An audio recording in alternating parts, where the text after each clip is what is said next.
Miss Abigail Wynne never anticipated her tranquil existence as the schoolteacher in Redfern Ridge would undergo any transformation. At the age of 33, she had come to terms with the prospect of remaining unmarried. Her aspirations of marriage and children had long since been relegated to the past, buried beneath years of quiet solitude. Then Boaz Cutter appeared in her doorway, a towering figure of 6 feet 6 inches, his cowboy hat in hand, and uttered words that would undoubtedly disrupt her meticulously organized life. "I require a wife," he declared, his voice a deep rumble, "and you require strong sons to see you through the winters. No prolonged courtship, no empty promises, just straightforward honesty from a man unaccustomed to deception." As winter's approach looms and the town's murmurs intensify, Abigail makes a decision that astonishes even herself. She consents to wed this imposing stranger, not out of affection, but for the sake of security and societal acceptance. Yet as autumn yields to winter across the windswept plains, an unexpected connection begins to develop between them. Could this practical arrangement blossom into the love she believed would never find her? Before we delve further into the narrative, please share your location. If this story resonates with you, ensure you are subscribed, as I have something particularly special saved for you tomorrow. The wind of September carried the dying scent of grass across Redfern Ridge, whistling through the wooden planks of the solitary schoolhouse where Miss Abigail Wynne had dedicated the better part of 8 years to instructing the children of ranchers and shopkeepers in arithmetic and reading. The structure creaked under the prairie gales, its aged timbers bearing silent testimony to countless harsh Wyoming winters. Abigail stood before the blackboard, her brown hair secured in its customary neat bun, observing young Tommy Fletcher's struggle with his multiplication exercises. At 33, she had grown accustomed to the predictable cadence of her days, rising before dawn, traversing the quarter-mile path from her modest cottage to the schoolhouse, tending to between 10 and 20 children, aged 6 to 14, and then returning to the silence that had become her constant companion.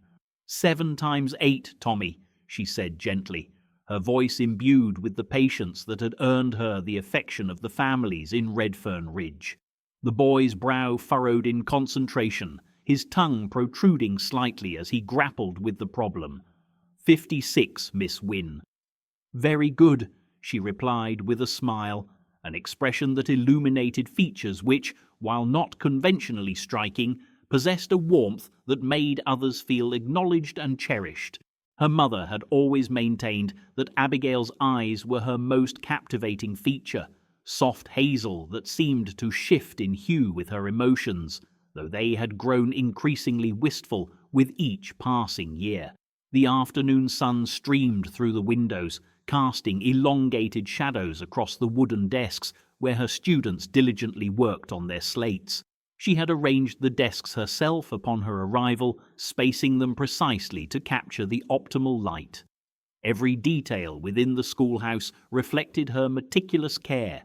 The alphabet charts she had painstakingly painted by hand, the small collection of books she had acquired with her modest savings, and the pot-bellied stove, which she tended with the devotion of a mother nurturing her child. This place had evolved into more than her place of employment. It was her sanctuary, her purpose, her very identity. Here she was valued, here she mattered, here she was not merely the unmarried teacher, but Miss Wynne, the one who had guided the Carmichael boy to literacy despite his challenges, who had demonstrated to Mary Patterson that girls possessed equal intellectual prowess in mathematics as boys, and who had somehow managed to cultivate order and learning in a frontier town where formal education was often considered a luxury. As her students engaged with their lessons, Abigail's gaze drifted to the window and the expansive prairie beyond. The landscape unfurled limitlessly in every direction, comprising rolling hills carpeted in buffalo grass, punctuated occasionally by clusters of cottonwood trees marking the course of concealed streams. It possessed a stark beauty, this land that demanded so much from those who chose to make it their home. she hadn't truly chosen it. 8 years prior, she had arrived in Redfern Ridge as a young woman of 25, possessing little more than a teaching certification and the desperate hope that distance might mend the emotional scars left by a broken engagement back in Ohio. Henry Morrison, the son of a banker, was considered suitable and secure, and when he proposed, she believed it marked the commencement of the life she had always envisioned. However, Henry also lacked fortitude, susceptible to his father's disapproval when it became apparent that Abigail's family could offer no dowry, no influential connections, and no advantage to their burgeoning banking enterprise. The engagement concluded not with a dramatic confrontation, but with a quiet conversation in her father's parlor. Henry's gaze, unable to meet hers, conveyed his explanation that perhaps they had been too hasty, that marriage was a serious financial undertaking requiring careful consideration of all pertinent factors. Abigail departed Ohio 2 weeks later, having responded to an advertisement for a schoolteacher in the Wyoming Territory. Her parents had wept, imploring her to reconsider. Yet Abigail was resolved to forge a life on her own terms, liberated from the societal expectations and the matrimonial marketplace that had inflicted such profound hurt.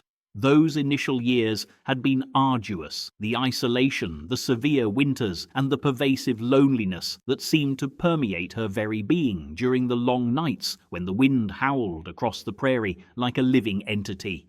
Gradually, however, she had found her niche. The children adored her, their parents respected her, and she had carved out a modest yet meaningful existence in this remote corner of the frontier.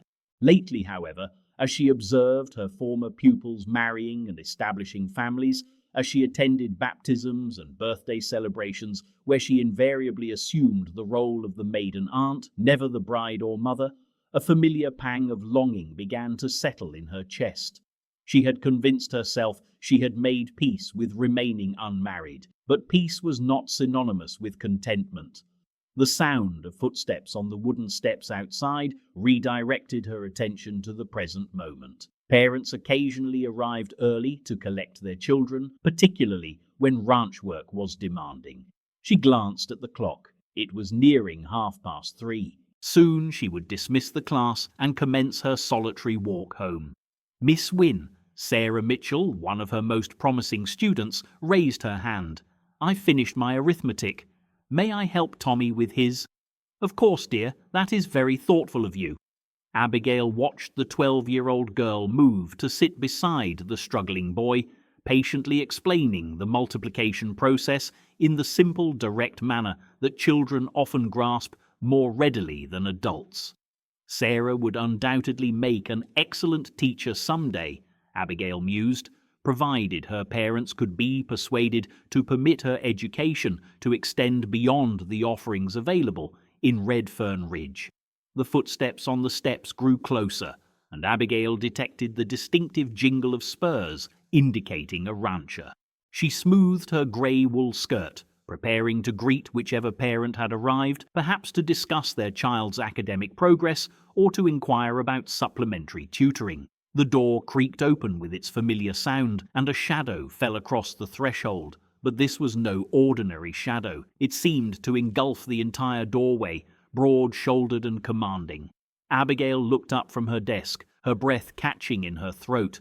Boaz Cutter stood in her schoolhouse, his black Stetson held respectfully in hands that appeared ample enough to span the width of her desk. She had seen him before. Naturally, Redfern Ridge was a small community where everyone recognized each other by sight, if not through personal conversation, but she had never been this close to the man who presided over the largest ranch in 3 counties. He was immense, easily 6.5 feet tall, with shoulders sculpted by years of arduous physical labor. His dark hair was streaked with premature silver at the temples, and his face bore the weathered lines of a man accustomed to spending his days beneath the prairie sun. However, it was his eyes that most profoundly affected her, a deep brown that seemed to harbor an unfathomable depth, conveying gentleness despite the imposing frame that contained them. "Miss Wynne," he said, his voice precisely as she recalled from the infrequent occasions she had heard him speak at church or town meetings, slow and resonant, like distant thunder on a summer evening. "Might I have a word with you?" The children had fallen silent, sensing the presence of one of the most influential figures in their small world. Tommy Fletcher's eyes were wide with a mixture of awe and apprehension. Boaz Cutter was the subject of local law, the man reputed to tame horses with a mere whisper, and to have once defended himself against a pack of wolves armed with nothing but a knife and his bare hands. "Of course, Mr. Cutter," Abigail managed, her voice emerging slightly higher than usual. "Children, please continue with your work quietly. I shall be just outside."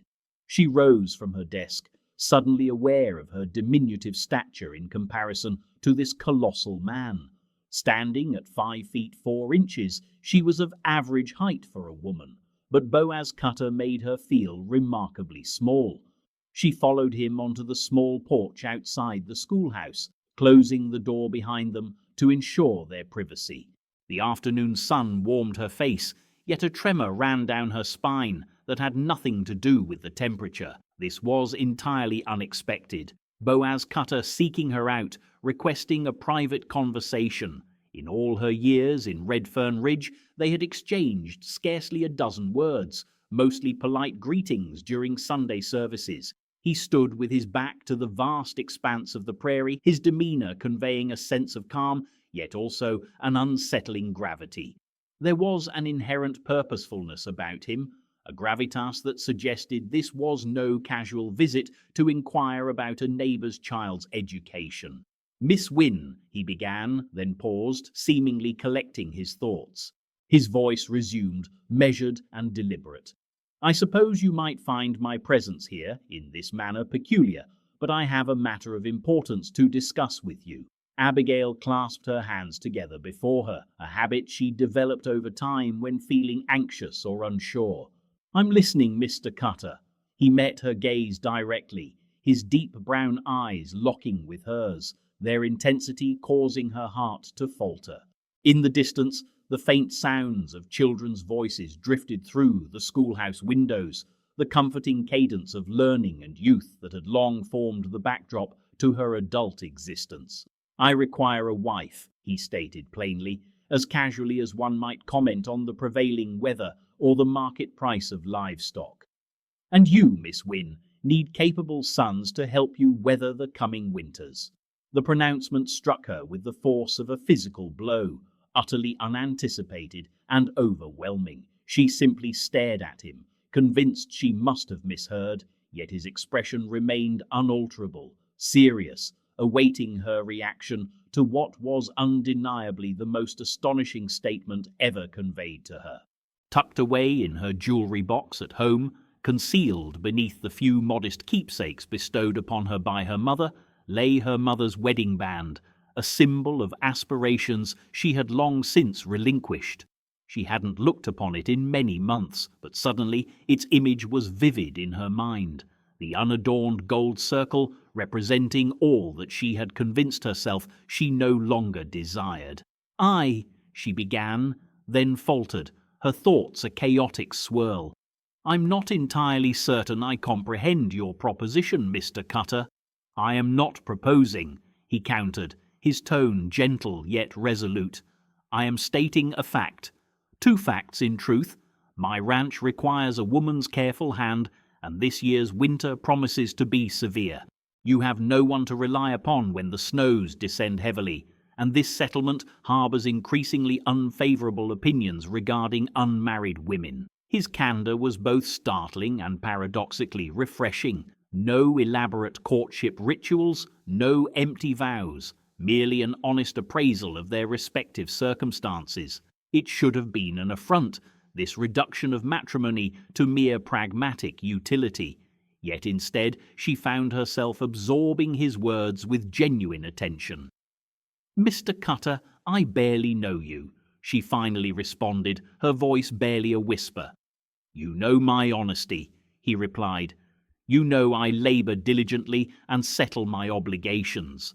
You know I have never been wed nor fathered children, and you understand that this ranch could offer you a more prosperous future than teaching school ever could." He paused, then added, his voice softer, "And you know you are weary of solitude." That final observation resonated with a painful truth. How had he discerned what she had so diligently concealed, even from herself? A flush crept up her cheeks, and she turned slightly away, her gaze sweeping over the prairie that stretched in an unbroken expanse towards the distant horizon. The silence between them deepened, punctuated only by the wind's rustle through the grasses and the faint lowing of cattle. Within the schoolhouse walls, she could discern Miss Sarah Mitchell's patient explanations of arithmetic to the younger pupils. This was her world, her meticulously constructed existence of purpose and self-reliance, and this man was asking her to forsake it all for something she couldn't fully grasp. "I don't understand why you've approached me," she stated at length. "Surely there are younger women, unmarried women who would—" "I do not desire a girl," he interjected, his tone not unkindly. "I seek a woman who possesses conviction, one who has confronted life rather than evaded it. I desire someone with whom I can converse once the day's labor is concluded, someone capable of holding her own in this land." He gestured towards the schoolhouse. "You have been doing precisely that for 8 years. That, Miss Wynne, reveals your character to me." Abigail felt an unfamiliar stirring within her chest. Not quite hope, perhaps, but something akin to it. When had anyone last addressed her with such regard, as if she held value beyond her capacity, as an unmarried woman tasked with educating the community's children? When had anyone perceived her as more than simply the solitary schoolmistress, deserving of pity and condescending kindness? "What precisely is your proposal, Mr. Cutter?" she inquired, surprised by the steadiness of her own voice. "Marriage," he responded without elaboration. "A partnership. I will not deceive you by claiming it is born of affection. I possess little knowledge of that particular sentiment, but I understand respect, and I understand the responsibility of safeguarding what is mine. You would have a secure home, a respected position as my wife. And in time," he paused, carefully selecting his words, "in time, perhaps we might discover something beyond mere mutual convenience in each other's company." The sheer, unvarnished honesty of his declaration was breathtaking. No gilded phrases, no fabricated promises of passionate romance, simply a practical accord between two mature individuals who understood the stark realities of life on the frontier. Yet there was an undeniable quality to his demeanor, a certain look in his eyes that hinted at depths beneath the pragmatic surface. "I would require time to contemplate this," she finally stated, naturally. He replaced his hat, an action that somehow amplified his imposing presence. "However, do not delay unduly, Miss Wynne.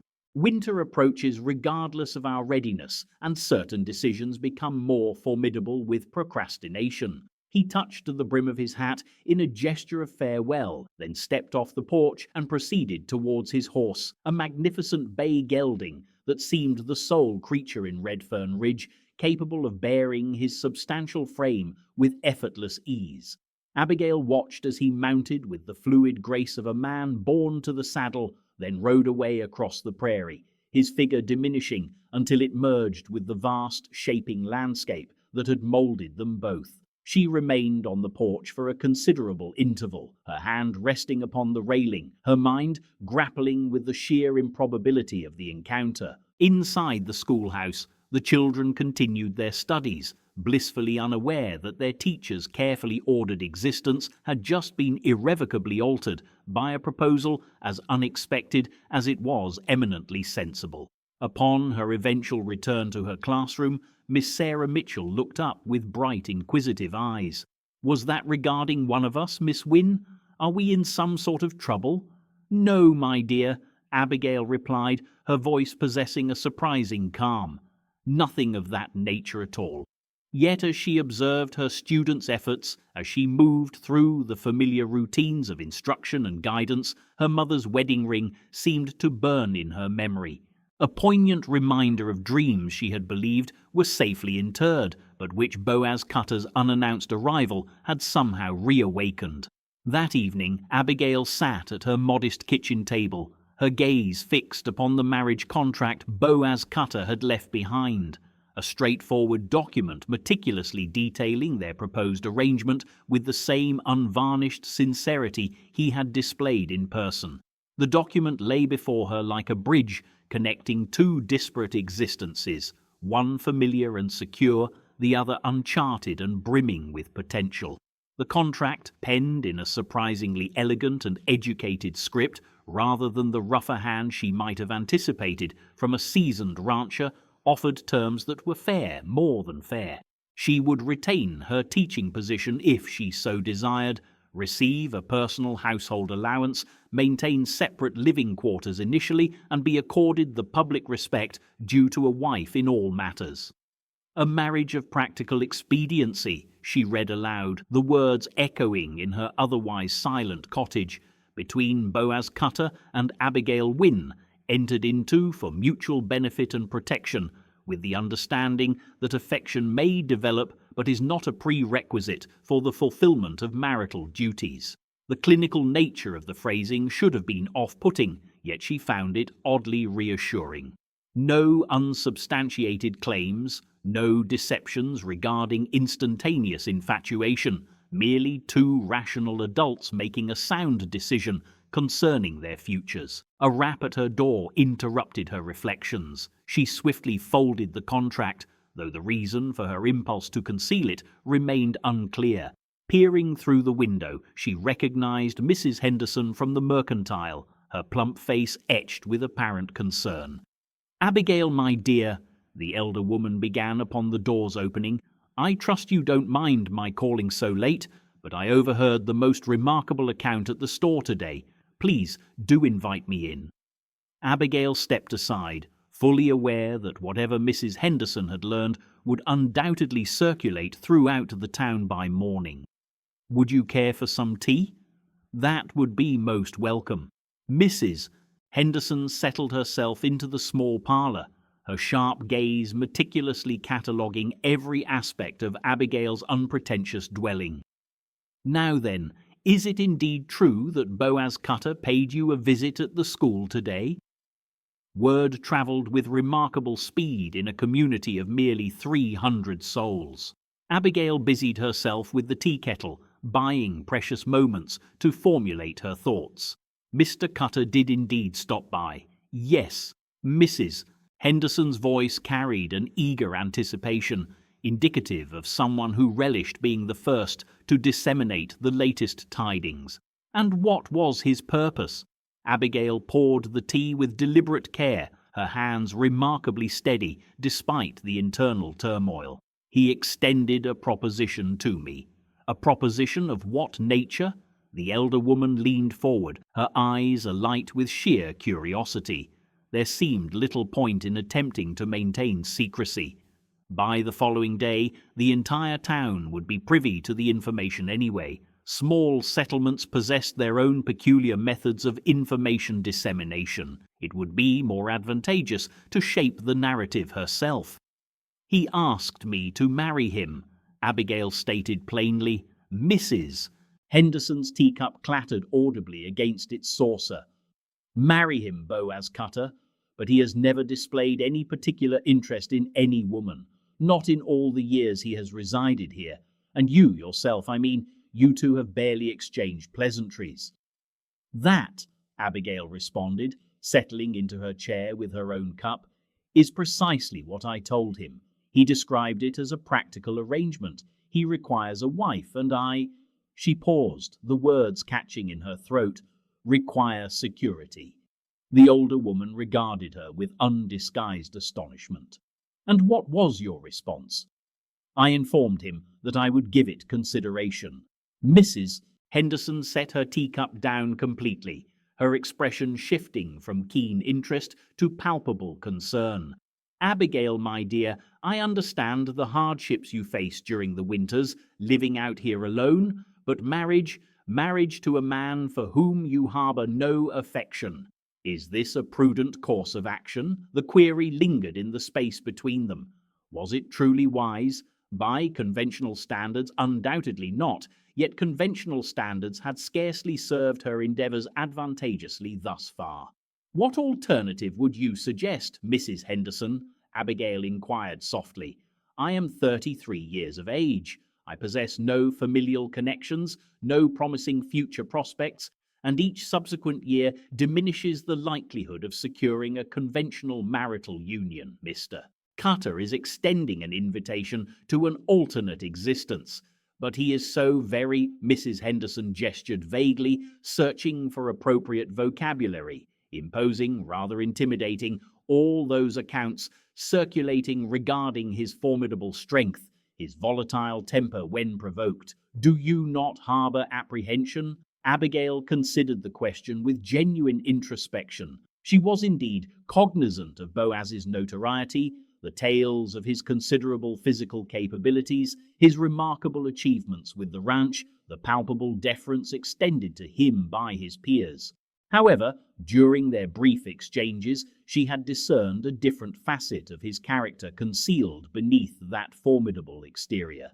"He displayed a certain tenderness towards me," she stated at length, her tone conveying respect, candidness regarding what he was prepared to offer and what his expectations entailed in reciprocation. "There exist less desirable fates than aligning oneself with a virtuous man who conducts his dealings with integrity." Mrs. Henderson responded with a dismissive shake of her head, evidently unconvinced. "The entire community will undoubtedly engage in discussions concerning this. Some will deem your decision pragmatic, while others—" She allowed her statement to trail off, leaving the implication unspoken. "Others will suggest I am desperate." Abigail completed the thought. Perhaps their assessment holds some truth, but it is also possible that desperation itself is not inherently detrimental if it compels one to enact a necessary transformation. Following Mrs. Henderson's departure, Abigail's attention returned to the formal agreement. She meticulously reviewed its contents an additional 3 times, scrutinizing each stipulation and its potential ramifications. The matrimonial ceremony would occur within a fortnight, contingent upon her acceptance. She would relocate to his extensive property, yet she retained the prerogative to continue operating the schoolhouse for as long as she deemed fit. He pledged to provide for her material necessities and to extend his protection as her husband. In exchange, she would assume responsibility for the management of his household and in due course hopefully bear his offspring. The subsequent morning heralded a procession of visitors, each exhibiting a greater degree of curiosity than the preceding one. By midday, it appeared that a significant portion of the town's inhabitants had discovered justifications to call upon the schoolhouse or her modest dwelling. The responses received were predictably varied. Some expressed astonishment, others envy, and a number conveyed disapproval. "I find it rather romantic," declared Mary Patterson, one of her former pupils who had entered matrimony at a tender age and was now a mother to 3 children. Much like a passage from a storybook, the enigmatic proprietor of the vast ranch and the dedicated schoolteacher. "In my opinion, it is utterly scandalous," countered Mrs. Hartwell, the wife of the local clergyman.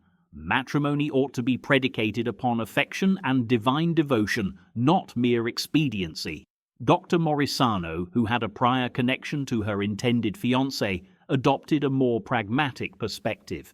"Boaz Cutter is an honourable individual, albeit a reclusive one.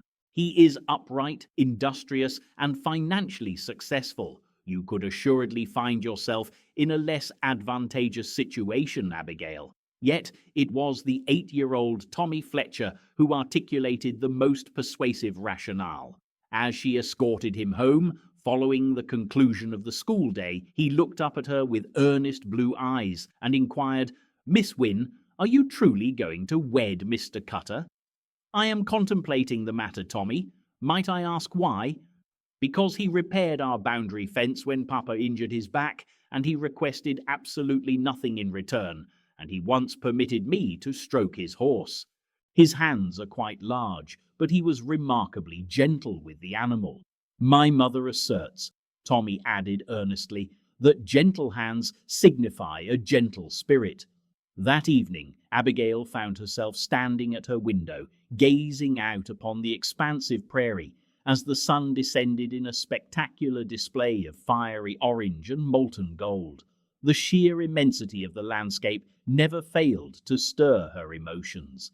Its inherent beauty and its unforgiving austerity were inextricably intertwined, akin to lovers locked in an enduring embrace. She reflected upon the life she had meticulously cultivated in this locale, the precise routines that had sustained her through 8 years of profound solitude. It was a commendable existence, marked by respectability and utility, yet it was also undeniably confined. She was 33 years of age, and the aspiration she had carried all the way from Ohio, a husband, children, a home resonating with joyous laughter and abundant love, had gradually withered, much like delicate blossoms succumbing to an unrelenting drought. But what if those cherished dreams were not destined to fade entirely? What if, in lieu of the romantic ideal she had once envisioned, an alternative form of connection could emerge, a partnership founded on mutual respect and a shared objective? Boaz Cutter was offering her the opportunity to discover precisely that. She retrieved the formal agreement from its resting place within her kitchen drawer and perused it one final time. Subsequently, with a hand that betrayed no tremor, she inscribed her name at the conclusion, Abigail Wynne, soon to be Abigail Cutter. The action felt simultaneously monumental and remarkably uncomplicated, akin to crossing a threshold into an uncharted chamber, one she had never physically encountered, yet somehow intrinsically recognized as awaiting her arrival. Tomorrow, she would seek out Boaz and convey her affirmative response. Tonight, she would carefully pack away her mother's wedding band and prepare to explore the nature of a life that could be constructed upon the bedrock of honesty rather than the ephemeral foundation of romance, upon a sensible partnership rather than a passionate, fleeting love. The contractual document remained upon her table, signed and finalized, serving as a tangible bridge connecting her carefully ordered past to her uncertain future. Beyond the confines of her dwelling, the prairie wind rustled through the tall grasses, carrying with it an intangible whisper of impending change. On the morning Abigail conveyed her duly signed contract to Boaz Cutter's sprawling ranch, she carried her teaching slate, a worn piece of smooth stone that had remained her steadfast companion for 8 years. It felt fitting, in a peculiar way, for this emblem of her self-reliance to accompany her as she embarked upon the initial stride toward a vastly different life.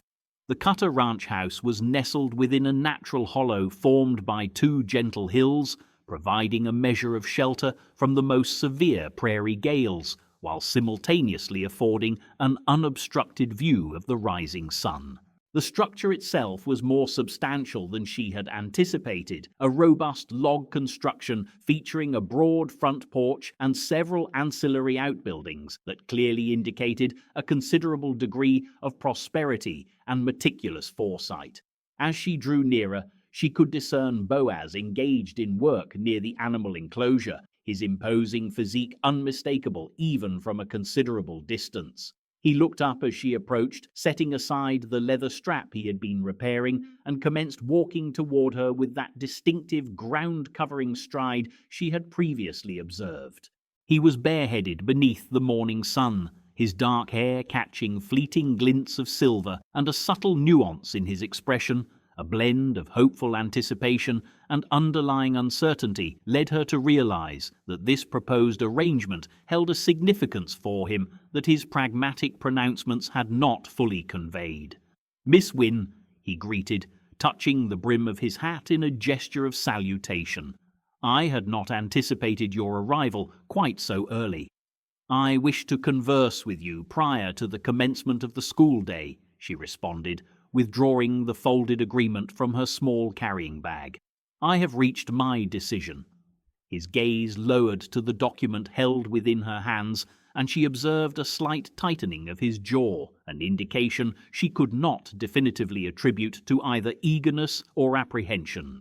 When his eyes re-encountered hers, his countenance adopted a carefully impassive demeanor. Rather than offering a verbal reply, she extended the signed contract to him. She watched intently as his eyes traversed the pages of the document, pausing momentarily at her signature positioned at the conclusion. Upon lifting his gaze once more, a discernible alteration had transpired in his expression. It had softened, as though a weight of unspoken anticipation he had carried for days had finally been relinquished. "Are you entirely assured of this decision?" he inquired quietly. "As assured as one can be concerning the unknown," she replied. "I do have certain conditions, Mr. Cutter." "Boaz," he corrected her gently, "and I did anticipate that you would. Pray tell, what are they?" She had meticulously rehearsed this particular dialogue during her lengthy walk to his ranch, yet now, standing in the presence of this commanding man, who would soon be her husband, the words felt somewhat awkward upon her tongue. "I wish to continue my teaching duties, at least for the present time. The children are reliant upon me, and I need to ascertain that I can still fulfill that role meaningfully." "Agreed. And what else?" "Separate sleeping quarters initially." "I understand that may seem a sensible precaution," he interjected. "We are, after all, strangers embarking upon a practical accord. There is no imperative to introduce unnecessary complexities beyond those inherently present." His ready acceptance of her stipulations surprised her. She had harbored expectations of some form of resistance, perhaps an assertion of marital prerogative. Instead, he treated her conditions with the same measured consideration he had consistently demonstrated throughout their brief acquaintance. "Is there anything further?" he inquired. She lowered her gaze to the teaching slate clutched in her hands, its smooth surface bearing the marks of years of instruction and visual aids. "I require your assurance that you will respect the individual I am presently, without attempting to mold me into an idealized version of a wife that you might envision." Boaz remained silent for a protracted moment, his gaze intently studying her countenance with an intensity that rendered her feeling exposed and vulnerable. When he eventually spoke, his voice was more subdued than she had ever perceived it to be. "Abigail," he said, and the resonance of her given name in his deep timbre sent an unexpected shiver coursing through her. "I extended the proposal of marriage because of who you are, not in spite of it. I do not desire a different woman. I desire you." The sheer, unadorned sincerity of that statement struck her with the force of a physical impact. When, if ever, had another soul genuinely desired her, specifically and uniquely for her intrinsic self, rather than for what she might contribute or represent? The sensation was simultaneously overwhelming, tinged with a degree of trepidation, and profoundly wonderful. 2 weeks, he continued, his tone reverting to its accustomed practicality. "Will that provide you with adequate time to finalize arrangements with the school board regarding the continuation of your teaching post?" "Yes," she managed to reply, though her voice emerged somewhat faltering. "Yes, I believe it will." "Excellent. I shall confer with Reverend Matthews concerning the marriage ceremony. Nothing elaborate, merely the essential legalities and a handful of witnesses." She offered a nod of assent, then found herself hesitating. There remained a multitude of unaddressed subjects, countless practicalities that would necessitate careful resolution. "Boaz," she began, testing the sound of his name on her tongue and finding it settled more comfortably than she had anticipated. "What are your expectations of me on a day-to-day basis? I have resided in solitude for 8 years.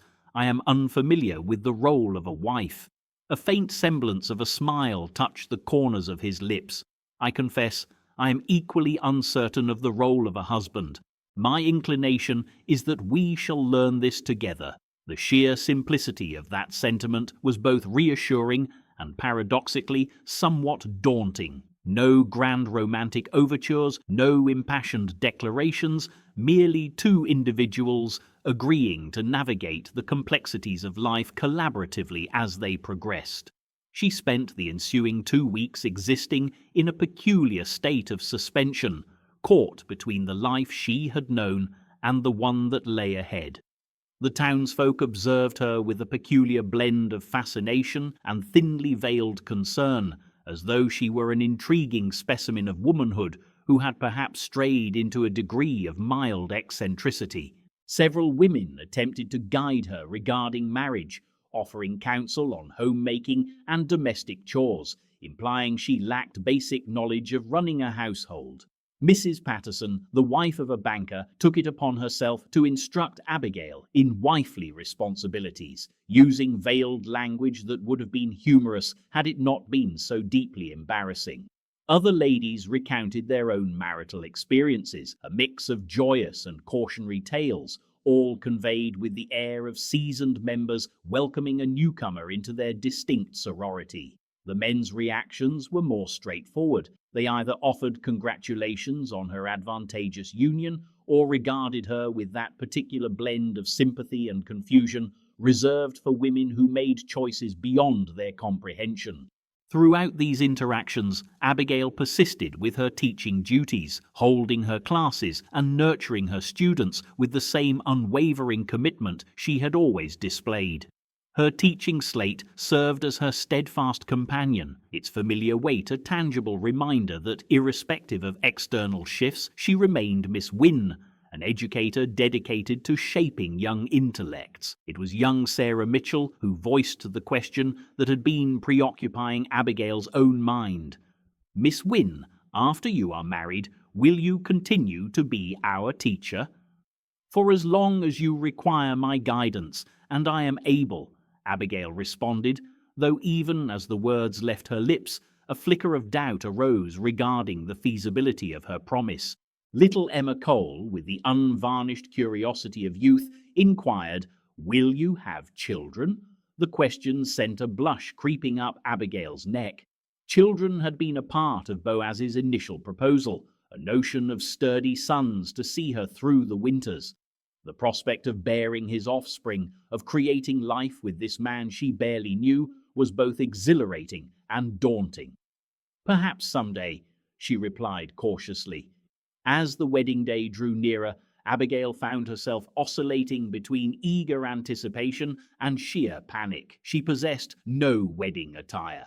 Such finery seemed out of place for a marriage of practical arrangement, but she did have a respectable blue wool dress that enhanced her eyes. It would have to suffice. On the eve of the ceremony, she sat in her cottage, contemplating it as potentially her last night as an unmarried woman, her teaching slate resting against the lamp on her table. The following day, she would become Mrs. Blank Boaz Cutter, the mistress of one of the most extensive ranches across 3 counties. The magnitude of this transformation felt almost unreal.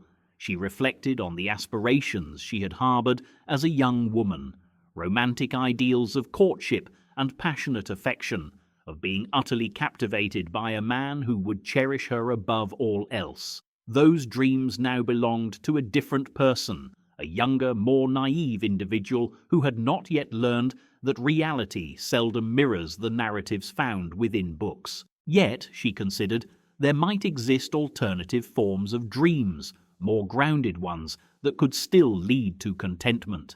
It was conceivable that companionship and mutual regard could blossom into something more profound and enduring than the fleeting ardor she had once envisioned. The teaching slate caught the lamplight, its surface mirroring her face in unsteady, uncertain lines.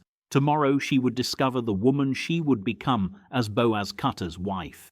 Tonight she was still Abigail Wynne, a schoolteacher, independent and solitary, but no longer fully resigned to remaining so. Beyond her window, the prairie unfurled endlessly towards the distant horizon, immense and challenging, teeming with possibilities she had previously dared not entertain. The wedding ceremony transpired on a crisp October morning in Reverend Matthews's modest church, attended by a select few witnesses. Abigail was attired in her blue wool dress and carried a modest arrangement of prairie wildflowers, a surprise gift from Boaz. Purple asters and golden black-eyed Susans he had personally gathered from the hills surrounding his ranch. As they stood at the altar, she was keenly aware of the significant disparity in their stature. Her hand felt remarkably small within his, as they exchanged vows that were pragmatic rather than poetic, pledging mutual care through all circumstances, regardless of prosperity or hardship, yet notably omitting any mention of love or adoration. This was precisely as they had arranged. Nevertheless, a pang resonated within Abigail's chest for the unspoken sentiments. Upon Reverend Matthews declaring them husband and wife, Boaz lifted her hand to his lips and bestowed a gentle kiss upon her knuckles, an unexpectedly tender gesture that brought tears to her eyes.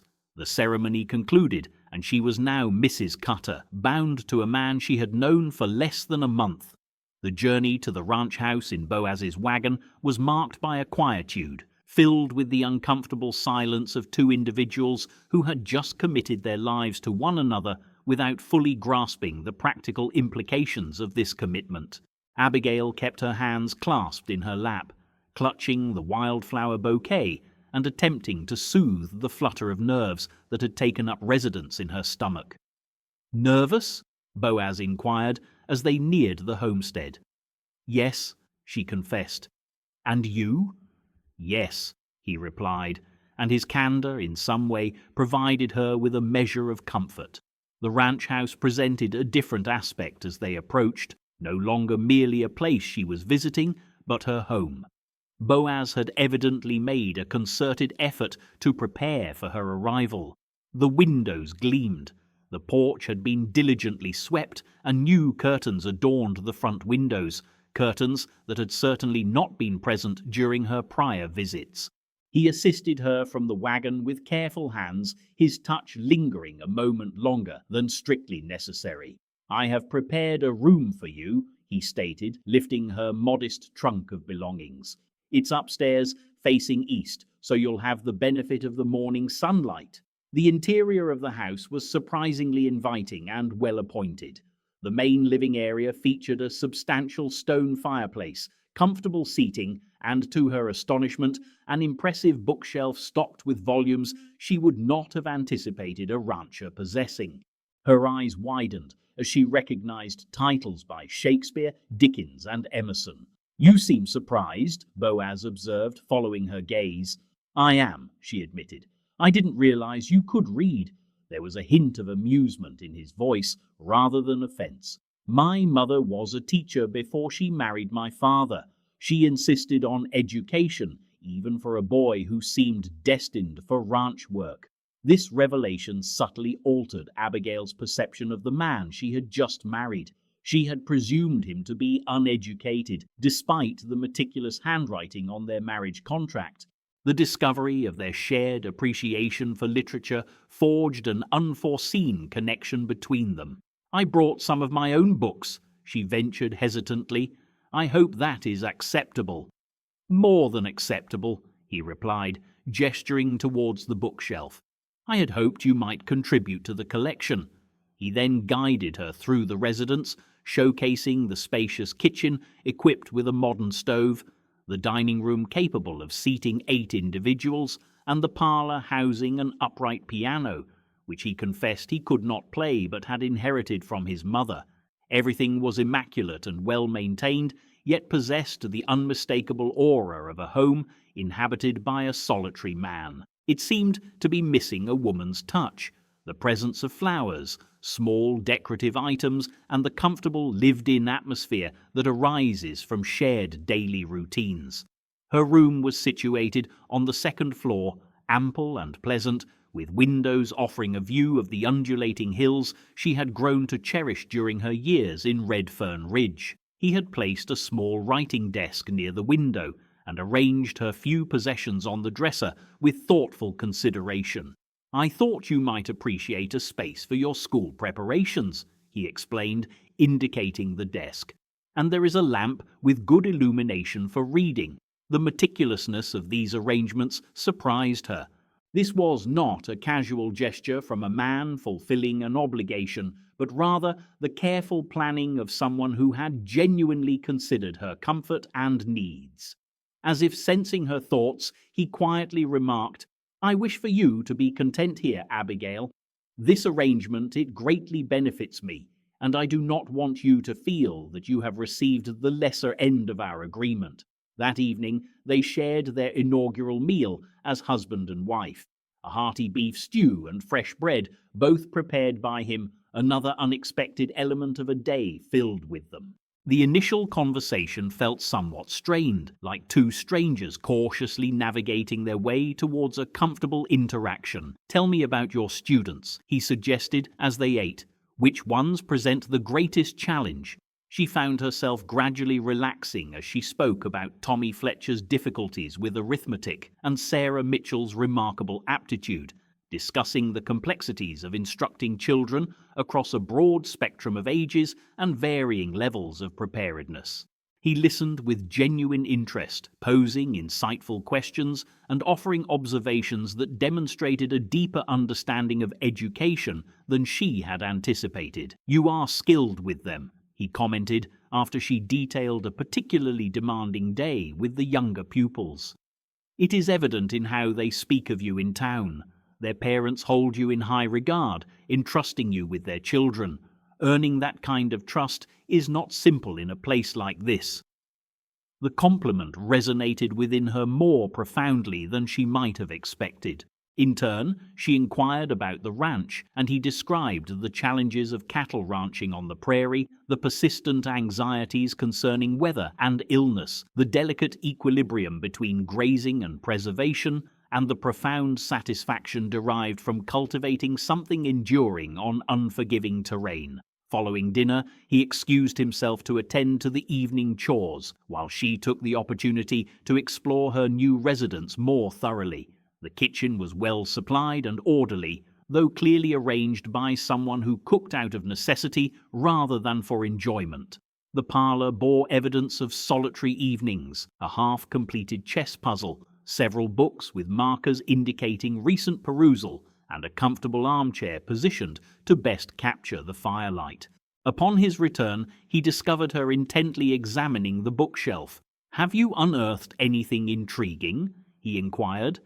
"Do you possess a discerning literary taste?" she responded, withdrawing a volume of Tennyson. "This is a personal favorite." "Mine as well," he stated, moving to stand beside her. "Particularly Ulysses. The concept of perpetually striving towards the unknown resonates deeply with me." She looked up at him, a touch of surprise in her gaze. "That's precisely what captivates me about it. The notion that it's never too late to pursue novel experiences, to transform into someone different from one's established self." For a brief interval, they stood in comfortable quietude, and Abigail sensed a subtle transformation between them, perhaps a recognition of shared understanding, or simply the nascent stage of genuine companionship. "I should allow you to settle in," he finally remarked. "Tomorrow promises to be a demanding day. I have tasks awaiting me at the north fence, and you will need to prepare for your classes." "Will you object to having a wife who continues her professional endeavors outside the home?" she questioned, a sudden apprehension surfacing regarding this aspect of their agreement. "I will be honored to have a wife who commands respect for her intellect and her capabilities," he replied without hesitation. "The majority of men in this locale cannot claim their wives contribute to the community in the manner you do." Later, as she prepared for rest in her new quarters, Abigail contemplated the unexpected turns her life had taken. This very morning, she had been Miss Wynne, the unmarried school teacher. Tonight, she was Mrs. Cutter, wedded to a man who read Tennyson, arranged bouquets of wildflowers, and thoughtfully considered the optimal placement of a writing desk for ample light. It was not love, nor perhaps ever would be in the fervent manner she had once envisioned, but it was something beyond mere expediency, something that hinted at possibilities she had not dared to contemplate when she affixed her signature to their pragmatic contract. Beyond her window, The prairies unfurled endlessly beneath a celestial tapestry of stars, and for the first time in 8 years, Abigail drifted to sleep in a dwelling where she was not alone. 3 weeks into their union, Abigail found herself kneeling in the cool soil behind the ranch house, her hands buried in the earth as she planted the seeds for the kitchen garden, a surprise gift from Boaz. The small paper packets, carrots, beans, lettuce, herbs, represented more than just practical provisions for the ensuing year. They symbolized permanence, the act of establishing roots, of constructing a shared future that extended beyond simple convenience. "You are not obligated to do this," Boaz commented, approaching from the barn where he had been attending to a mare with an injured hoof. "I can employ someone from town to manage the garden." "I wish to do it," Abigail replied, pushing herself up onto her heels and brushing a stray strand of hair from her face. "I have never had the space for more than a few herbs before. This feels hopeful." The word lingered between them, imbued with a significance neither could quite articulate directly. Hope suggested aspirations extending beyond their contractual arrangement, sentiments that delved deeper than mutual benefit.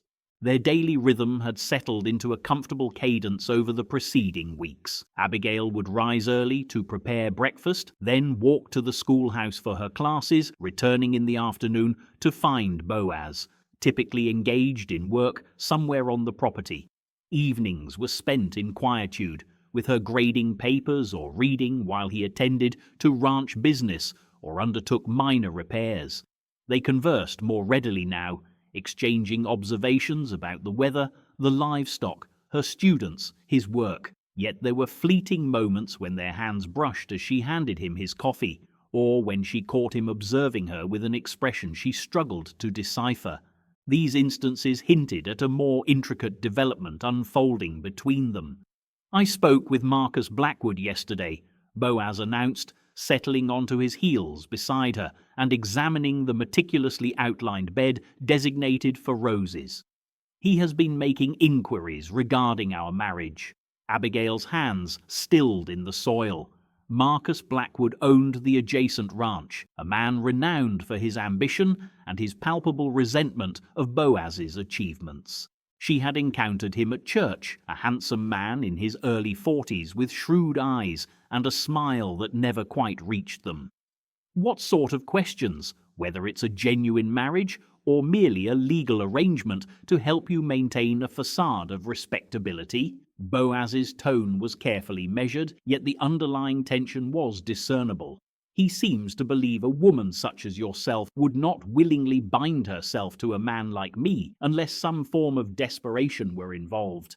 The words pricked at her, not entirely inaccurate, but reductive of their burgeoning partnership to something calculated and unfortunate. Abigail felt an unexpected surge of protectiveness, not solely for herself, but for Boaz, and for the dignified manner in which he had navigated their unconventional arrangement. "What was your response?" she inquired. "I informed him our marriage was none of his concern," Boaz replied, his gaze remaining fixed on the garden soil rather than meeting hers.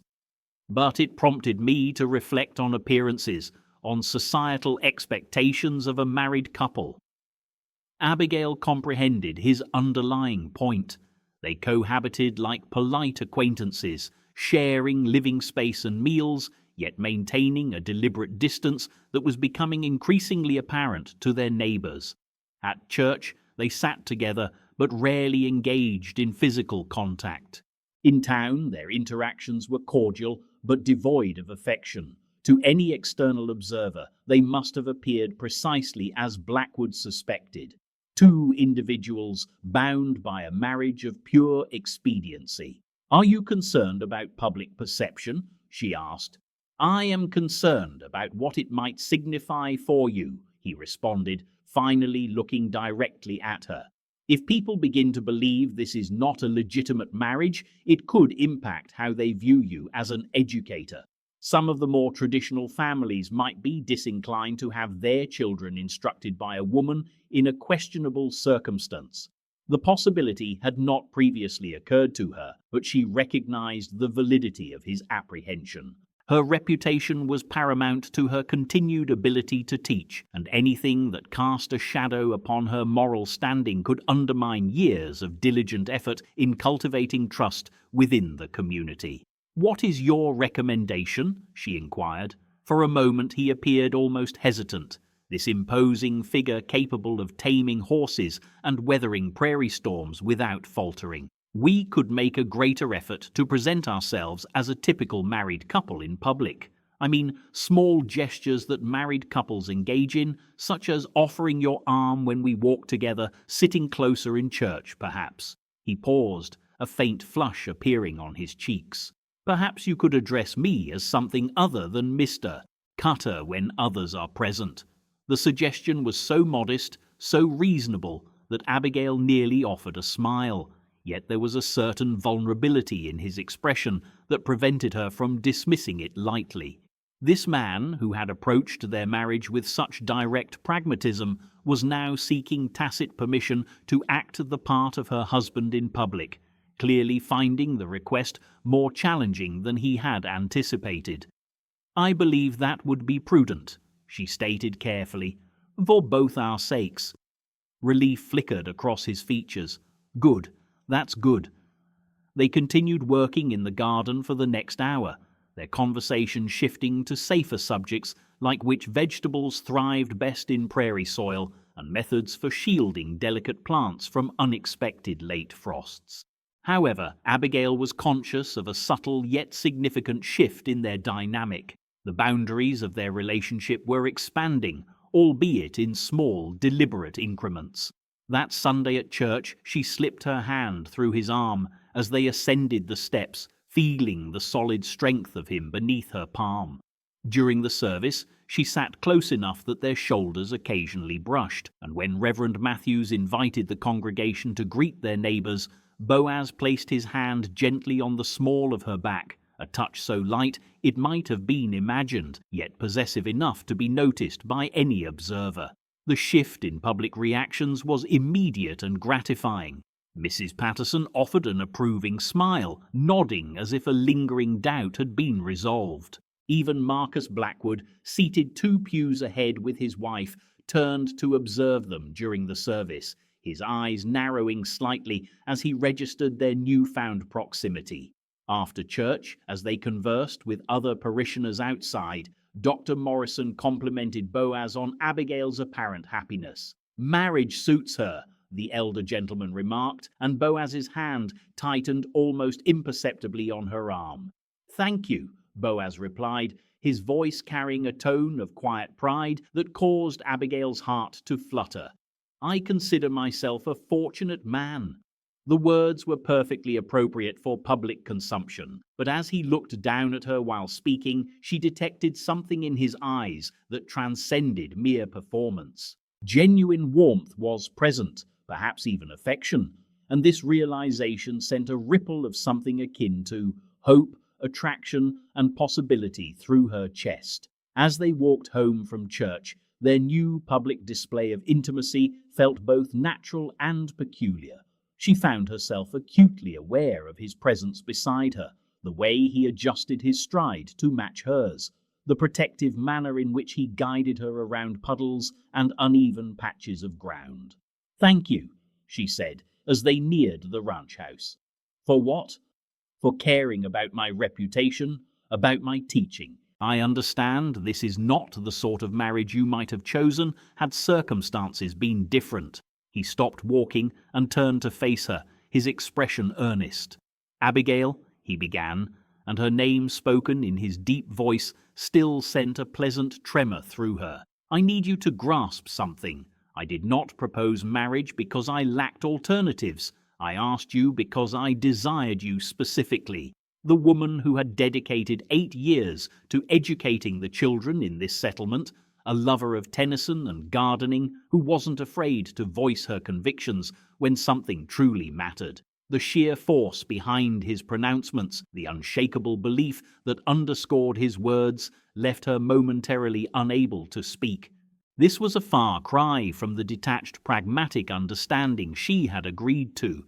This felt more profound, more intimately significant, and undeniably more daunting, yet wonderfully so, than she had ever allowed herself to envision. "I desired you too," she confessed in a hushed tone, the simple admission surprising her with its stark truth. It wasn't merely the promise of security, nor the allure of societal standing. It was you, the man who cherished poetry, who meticulously constructed bookshelves, and who treated the very notion of marital contracts with the reverence of sacred vows. They stood there on the pathway leading to their dwelling, their gazes locking, a new comprehension dawning between them, a mutual recognition that their meticulously planned arrangement was evolving into something neither had anticipated, but that both were in their hearts beginning to embrace. That evening, as they shared the quiet of the parlour following their meal, Abigail found herself subtly observing her husband while he was engrossed in his reading. The lamplight cast a gentle glow, highlighting the streaks of silver woven through his dark hair, and a profound sense of tranquillity emanated from his countenance, reminding her of the deep contentment she experienced while working alongside him in their shared garden. The seeds for their kitchen garden lay dormant in orderly rows behind their home, patiently awaiting the spring's life-giving rain and sunshine to awaken them. Much like their marriage, she mused, it had commenced out of practical necessity, yet it was steadily, deliberately blossoming into something far more nourishing and enduring than either had dared to imagine. The looming threat posed by Marcus Blackwood materialized with the arrival of a somber November morning. He appeared at the ranch accompanied by 2 hired hands and a land surveyor, asserting that Boaz's northern pasture rightfully belonged to him, citing newly unearthed property deeds. Abigail observed the unfolding confrontation from the confines of the kitchen window, her hands clenched so tightly around the edge of the sink that her knuckles turned stark white. Boaz stood his ground in the yard, exuding an aura of calm yet unmistakable menace as Blackwood pointed emphatically towards the disputed territory. Even from such a distance, she could discern the tension in her husband's posture, the deliberate control he maintained as anger simmered beneath his composed exterior. Once the unwelcome visitors had departed, Boaz entered and sank heavily onto a chair at the kitchen table, his father's pocket watch held loosely in his hands. It was an antique silver timepiece, worn smooth by decades of handling, and Abigail had never before witnessed him possess it. "My father carried this for 30 years, he stated softly, his thumb caressing the intricate etchings adorning its surface. "He was working the north pasture when he passed. I found him there with this watch still ticking in his vest pocket." Abigail moved to sit opposite him, compelled by the palpable sorrow in his voice. In the entirety of their weeks of wedded life, he had spoken sparingly of his family, maintaining the same guarded discretion about his past that characterized all his interactions. "How did he pass?" she inquired gently. "A heart attack," the physician had reported, "but he was only 42, as strong as an ox." Boaz's jaw tightened perceptibly.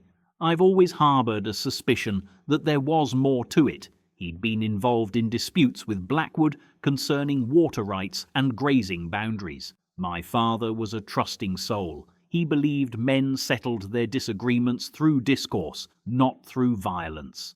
The unspoken implication hung heavy in the silence that enveloped them. Abigail shivered, a chill unrelated to the November gusts rattling the window panes. "You believe Blackwood had a hand in your father's passing? I believe Marcus Blackwood is the sort of man who covets whatever catches his eye and finds a way to seize it, regardless of the collateral damage." Boaz snapped the watch shut with a decisive click. "He's been circling this ranch like a carrion bird ever since my father died, always searching for an opportunity to claim portions of it. What was his demand today? He's laying claim to the north pasture, asserting he holds a deed that predates ours by 5 years. Boaz's voice was tinged with a bitter weariness. It's rather convenient that this deed should surface precisely now when I have a wife to consider, when my responsibilities extend beyond my own person. The protective undertone in his words sent a wave of warmth through Abigail's chest, even as a cold dread settled in her stomach. She was beginning to grasp that their union had rendered them both potential targets. She, because she was now intrinsically linked to Boaz's property and prosperity, and he because he now possessed something precious that could be threatened. "What can we do?" she asked. "For now we contest it through legal channels. We'll arrange for our own surveyor to examine the land and meticulously review the documents." He met her gaze directly, and she detected a vulnerability she had never before witnessed in his normally resolute brown eyes, a flicker of uncertainty, perhaps even apprehension. "But Abigail, I need you to fully comprehend the gravity of what you've entered into by marrying me. This situation could become perilous." "Are you attempting to frighten me into leaving?" she questioned, surprised by the unwavering steadiness of her own voice. "I'm endeavoring to provide you with an opportunity to depart before matters escalate further." Those words struck her with unexpected force. After weeks of gradual intimacy, of a tentative affection that had begun to blossom between them, he still perceived their marriage as something she might seek to extricate herself from. "And depart to where?" she inquired, her tone sharper than she had intended. "Back to my small cottage, back to being perceived as the spinster who couldn't even manage a marriage of convenience. You could leave Redridge altogether, begin anew somewhere else. I would ensure you had ample financial resources to facilitate that." The words tumbled out with such vehemence that Boaz actually recoiled slightly in his chair. "Just leave? Do you truly believe I am the sort of woman who flees at the first indication of trouble? Do you imagine that 8 years of educating children on the frontier, of weathering solitary prairie winters, of painstakingly building a life in this unforgiving land has rendered me so fragile that I cannot contend with a property dispute? I believe you are courageous, resilient, and deserving of a life free from such turmoil," he responded in a low voice. "I believe you have already made sufficient sacrifices to accommodate the needs of others, and you should not be compelled to jeopardize your safety for mine." The gentle sincerity in his tone dissolved her anger as swiftly as it had arisen. This was not a reflection of doubt in her fortitude, but rather an expression of his profound unwillingness to expose her to danger, a deep-seated need to shield that which had become invaluable to him. "Boaz," she said, reaching across the table to gently place her hands over his. The contact seemed to surprise them both, marking the first time she had initiated any physical affection. "I am not going anywhere. This is my home now, our home. Whatever challenges arise, we will face them together." He turned his hands upward, enfolding hers within his significantly larger ones. The calluses on his fingers spoke volumes of years dedicated to arduous labor, and she found herself tracing their contours with her thumbs, awestruck by the surprising tenderness these strong hands were capable of. "I've never had anyone to protect before," he confessed, his voice raw with emotion. "Never had anyone whose well-being mattered more than my own. It's terrifying." The confession was so utterly candid, so vulnerable, that it stole her breath. This man, who appeared capable of wrestling bears, expressed fear not for himself, but for her. "You are not alone any longer," she murmured softly. "We protect each other." That evening, for the very first time since their wedding day, they chose to sit together on the parlor sofa rather than occupying separate armchairs. It was a small gesture, yet it carried significant weight. Another boundary gracefully crossed, another step taken towards genuine emotional closeness. As she dedicated herself to preparing her lesson plans and he meticulously reviewed legal documents pertaining to the land dispute, their shoulders occasionally brushed, generating a comforting warmth that had nothing to do with the crackling fire in the hearth. "Read me something," he requested unexpectedly, gesturing towards the volume of poetry she had set aside. She picked up the book of Tennyson and turned to a passage she particularly cherished. Her voice was soft as she read aloud in the hushed room, and she was acutely aware of his attentiveness, of the singular focus of his gaze upon her whenever she spoke. When she concluded, a prolonged silence ensued. "Your voice is exquisite," he finally remarked. "I could listen to you read for the entire evening." The unexpected compliment sent a flush of heat across her cheeks. "My students would likely disagree. They often say I become overly dramatic when I read stories aloud."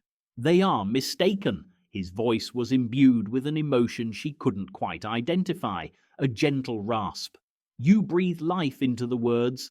Later, as they prepared to retire to their respective chambers, Boaz gently took her hand as she moved past him on the stairs.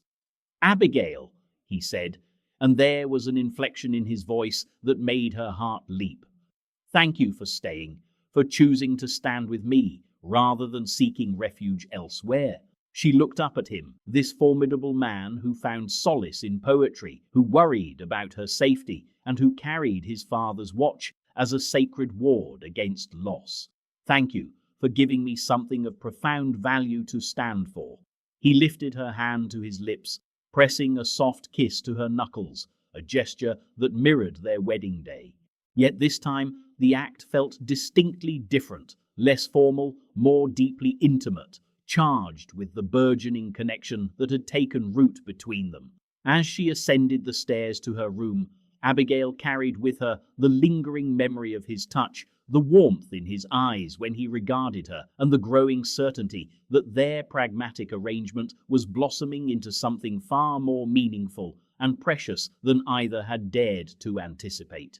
Outside, the November wind howled across the vast prairie, carrying with it the ominous promise of impending winter storms and unforeseen challenges. But within the sanctuary of their home, something delicate and beautiful was taking hold, strengthening with each passing day.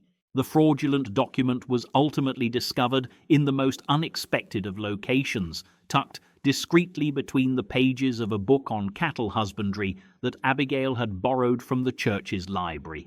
She had been seeking information to deepen her understanding of Boaz's work when the folded paper unexpectedly slipped out, landing at her feet as if guided by destiny itself. At first examination, it appeared to be merely another land deed, the kind of legal instrument that seemed to proliferate abundantly in a territory where boundaries were in constant flux and land claims frequently overlapped. But as her teacher's discerning gaze honed to detect irregularities and counterfeits in academic submissions, scrutinized the document more intently, she uncovered several unsettling discrepancies. The paper itself certainly possessed an aged quality, yet the ink appeared remarkably dark and fresh. The penmanship, though striving to emulate the formal style of official records from 2 decades prior, betrayed subtle characteristics that indicated a much more recent origin. Most damning of all, the surveyor's seal bore a name she recognized, Thomas Hartley, who had only been granted a license to practice in the territory for 3 years. Her fingers trembling with the gravity of the item she held, Abigail gathered her skirts and hurried across the open land toward the north pasture, where Boaz was occupied with mending fences.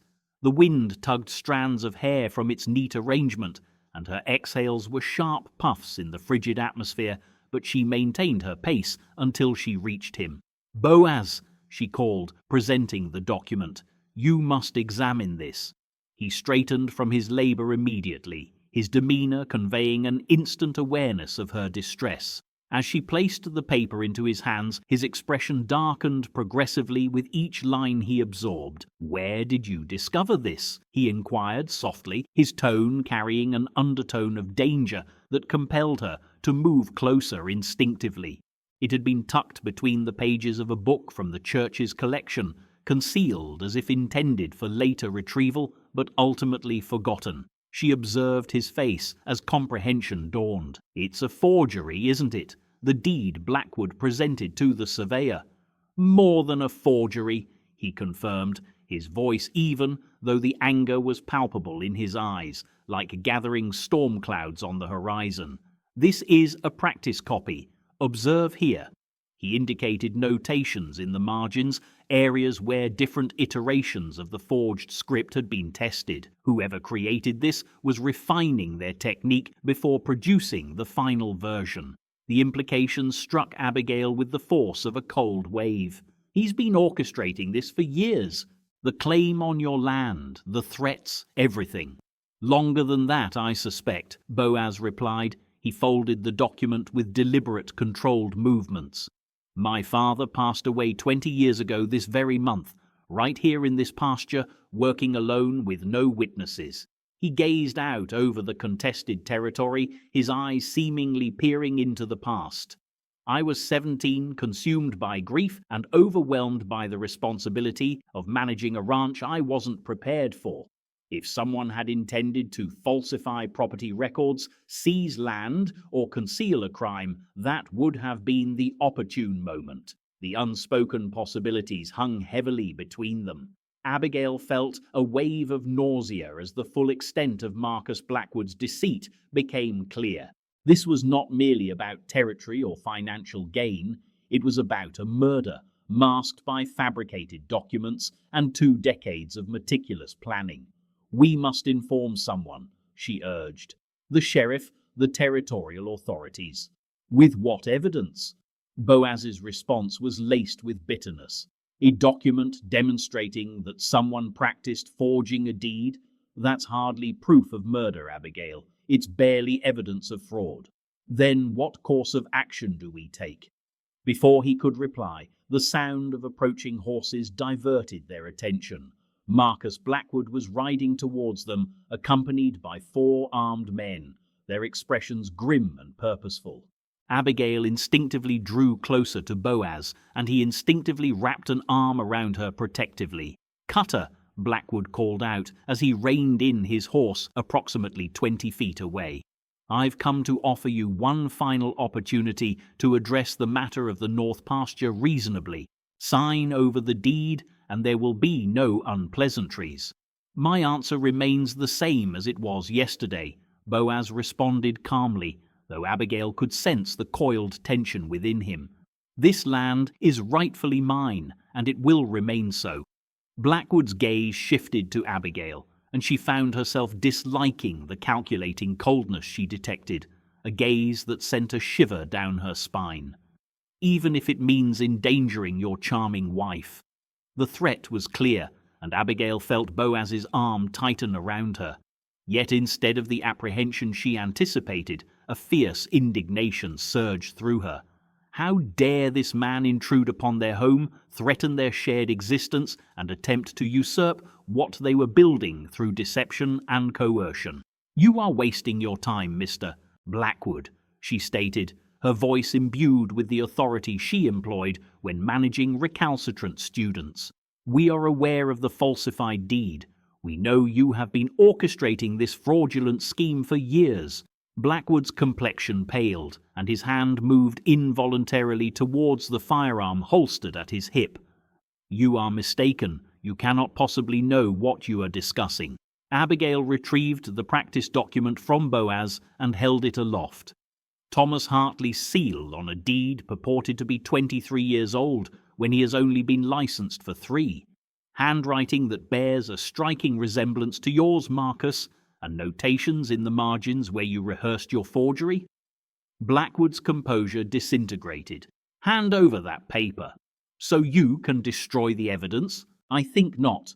She tucked the document securely within her bodice, safeguarding it from any grasping hands. "This will be presented to the territorial authorities, along with a complete account of your attempts to defraud my husband." "Your husband?" Blackwood scoffed, his veneer of civility completely abandoned. "Do you truly believe he has confided the entire truth about your advantageous union? Inquire about the night his father perished, about the actual events that transpired in this very pasture." Abigail felt Boaz stiffen beside her, but she maintained her focus on Blackwood. "What are you implying?" "Your father-in-law did not succumb to a heart attack," Blackwood continued, his voice laced with malice. He died because he was too obstinate to accept a fair business proposal. When I extended an offer to purchase this pasture at a reasonable valuation, he declined. When I suggested we could resolve our disagreements amicably, he threatened to involve the sheriff. Blackwood's smile was as frigid as a winter gale. Therefore, I facilitated his understanding that certain decisions are irreversible. The confession struck Abigail like a physical blow. She heard Boaz emit a guttural sound, a mixture of a growl and a sob, and she realized they had just heard a man confess to murder. "You murdered him," Boaz articulated, his voice scarcely human. "I was defending myself when he attacked me," Blackwood replied smoothly. Regrettably, his heart could not withstand the exertion of the physical confrontation. By the time I was able to summon assistance, it was too late. It was a falsehood carefully interwoven with just enough truth to offer legal absolution. Abigail perceived that Blackwood was confessing, but in a manner that could be construed as self-defense should the matter reach court. "And then you spent 20 years forging documents to seize his property," she stated, her analytical mind piecing together the elements of his protracted deception, strategically waiting until his son had a wife, something precious that could be leveraged. "Nothing personal against either of you," Blackwood remarked, his seemingly reasonable tone contrasting sharply with the firearms his men were now openly displaying. "Simply business. Land possesses value, and I perceived an opportunity to acquire some at a reasonable cost." "Murder and fraud," Abigail retorted icily. "Your peculiar definition of reasonable business practices." Blackwood offered a shrug. "The frontier is an unforgiving environment. Mishaps occur, individuals vanish, young widows occasionally elect to leave behind painful recollections and commence anew elsewhere." The veiled threat was unmistakable, and Abigail felt an icy chill spread through her. However, intertwined with her fear was a fierce resolve to safeguard the life she and Boaz were cultivating together, to stand against this man who had already inflicted so much damage. "You made a single error, Marcus," she declared, her voice steady despite her racing heart. "And what is that?" "You assumed I was the sort of woman who could be intimidated." She met his gaze directly, allowing him to perceive the unyielding determination in her eyes, a quality that had sustained her through 8 arduous years of frontier teaching. "You were mistaken." For a fleeting moment, a flicker of uncertainty crossed Blackwood's features. Then his expression hardened once more, and he gestured to his men. "We shall ascertain that," he stated. "You have until sundown tomorrow to relinquish the deed to the north pasture. Should you fail to comply, your husband may meet with an unfortunate incident mirroring his father's fate. And attractive young widows, well, they sometimes require solace in their bereavement." He abruptly wheeled his horse and departed with his men, leaving Abigail and Boaz standing alone in the disputed pasture. The forged document felt like a brand against her chest where she had concealed it. Evidence of transgressions spanning 20 years and threatening to ensnare their future if they could not devise a means to stop Marcus Blackwood definitively. "He killed my father," Boaz murmured softly, the words wrenched from the depths of his being. "Yes," Abigail replied, clasping his hand. "And now we will ensure he answers for it." That evening, Boaz retreated to the barn and reappeared with a rifle case that Abigail had never before encountered. Within, nestled in worn velvet, lay a Winchester rifle that had evidently seen considerable service. His hands moved with reverence as he lifted it, meticulously checking its mechanisms with the practiced proficiency of someone intimately familiar with firearms. "I had hoped I would never need to handle this again," he said quietly, avoiding her gaze. "I carried it for 3 years in the army before returning home to assume management of the ranch. I vowed upon my honorable discharge that I was finished with killing." Abigail observed him as he cleaned and loaded the rifle, his movements economical and precise. This revealed yet another facet of the man she had married, not merely the gentle rancher who indulged in poetry and constructed bookshelves, but a soldier who had experienced combat, who understood violence in ways she could scarcely comprehend. "You do not have to face this ordeal alone," she offered, surprised by her own words. He looked up at her then, his expression a complex mixture of tenderness and pain. "Abigail, you cannot be involved in this. If something should happen to me, nothing must happen to you." She moved to the gun case and withdrew a smaller weapon, a pistol that fit more comfortably in her hands. "I will not permit you to confront Blackwood and his associates without support. You are unfamiliar with its operation? Then instruct me." Her voice echoed the same unyielding resolve that had sustained her through 8 years of dedicated teaching on the frontier, the same inner fortitude that had enabled her to construct a new existence from sheer necessity following the dissolution of her engagement. "I refuse to remain sheltered while my husband bravely defends our shared future." For a considerable duration, they regarded one another across the kitchen table, the firearms positioned between them, symbolizing difficult choices neither had wished to contemplate. Then Boaz extended his hand towards the pistol, meticulously examining its mechanism with the same meticulous care he had previously lavished upon the rifle. "We begin with the fundamental principles," he stated, his tone adopting the patient cadence of an experienced instructor. "Always direct it towards something you intend to neutralize. Presume it is always loaded. Keep your finger clear of the trigger until you are prepared to discharge it."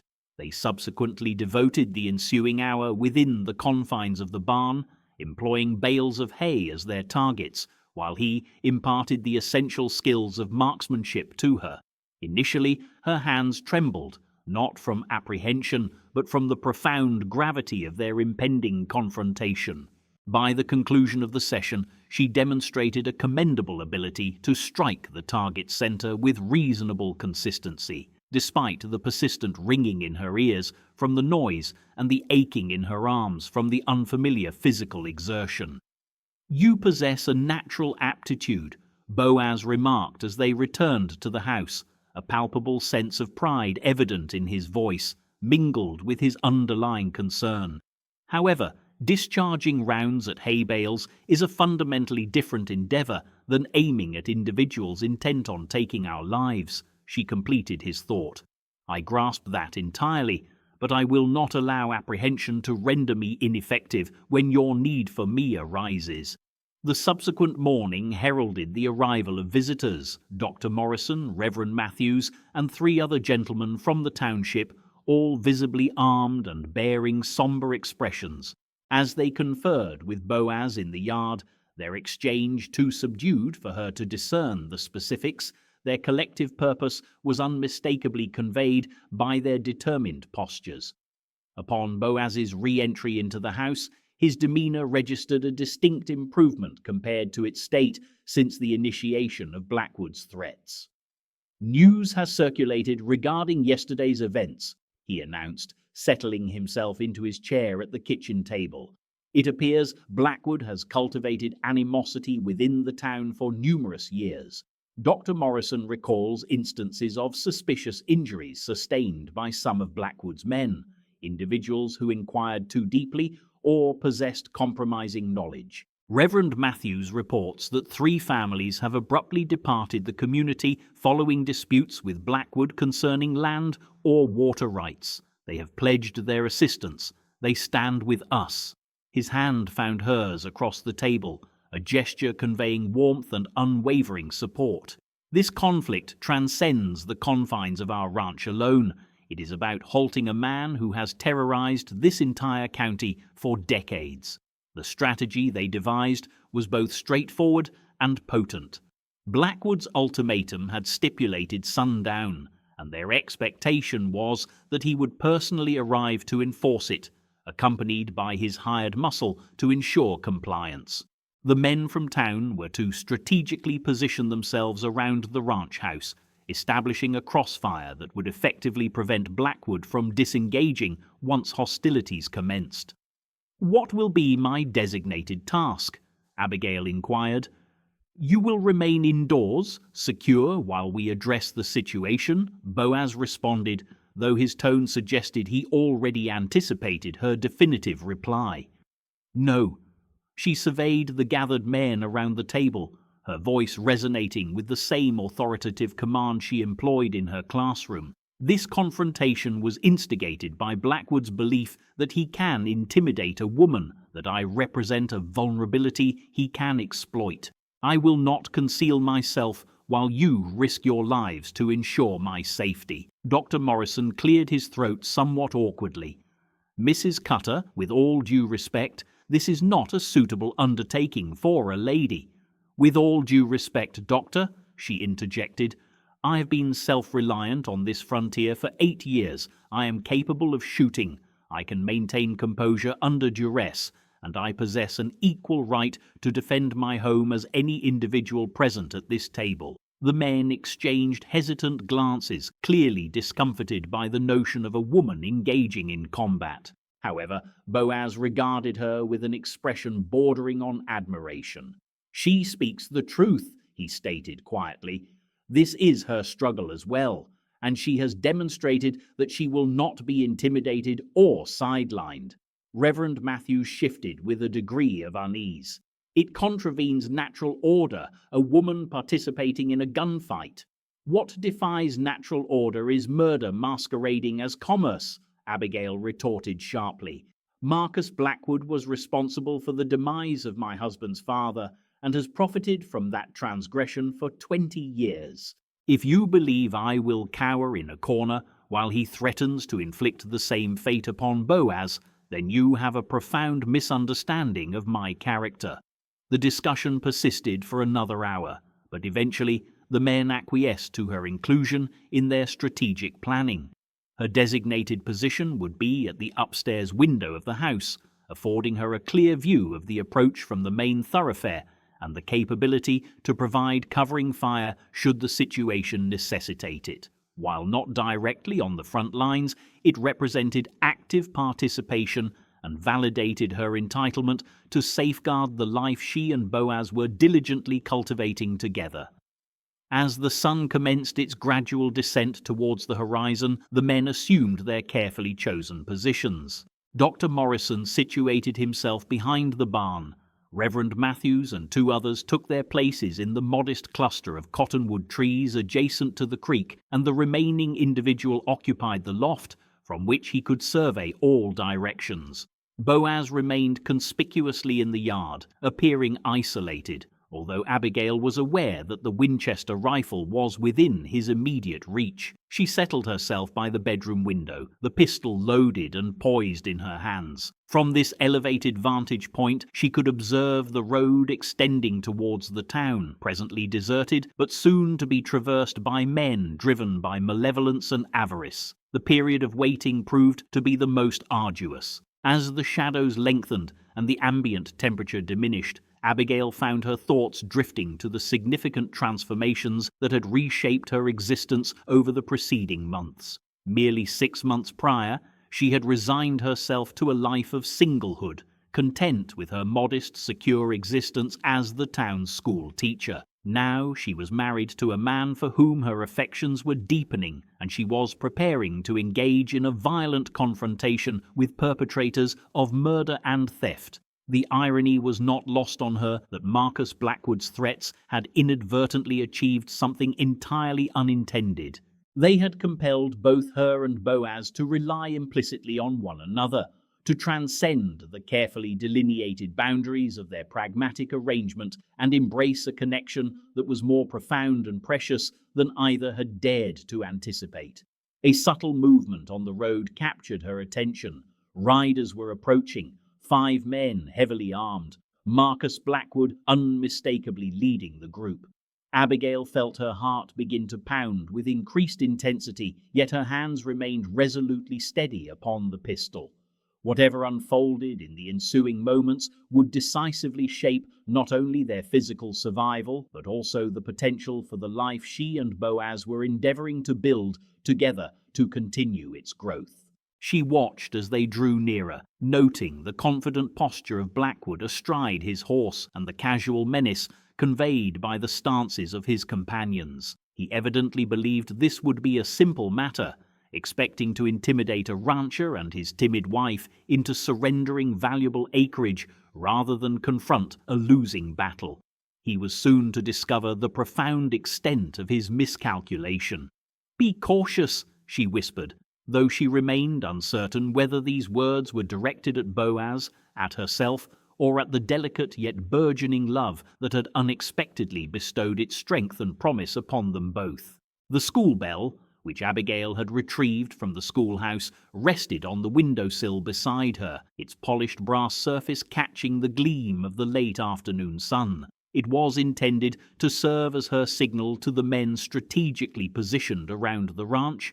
3 rapid rings as Blackwood and his riders entered their designated range, followed by 2 more once the shooting commenced. She did not have to endure a prolonged wait. Marcus Blackwood rode into the yard with the air of a triumphant general, his 4 hired gunmen fanning out in a practiced formation that bespoke their familiarity with such acts of intimidation.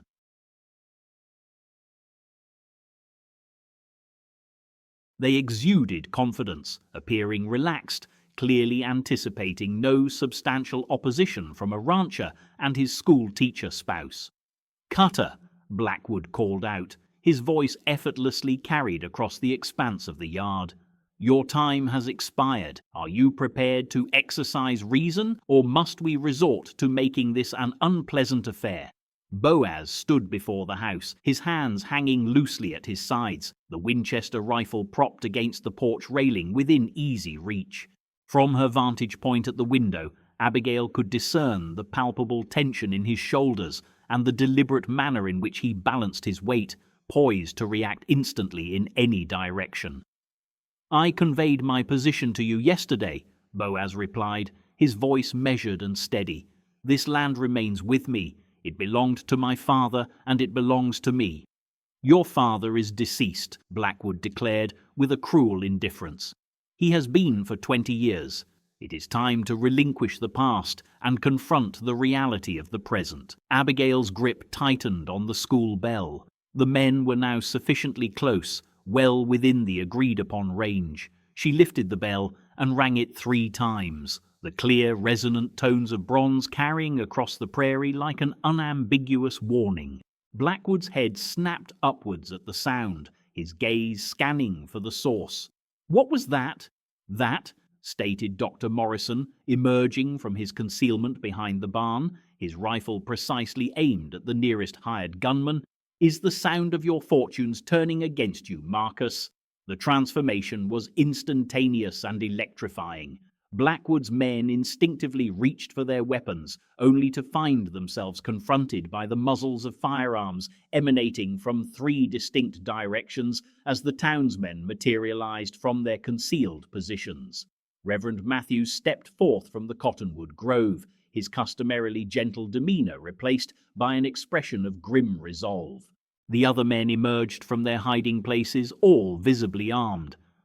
"It appears you are outnumbered," Boaz remarked, finally reaching for his Winchester and bringing it to bear directly on Blackwood.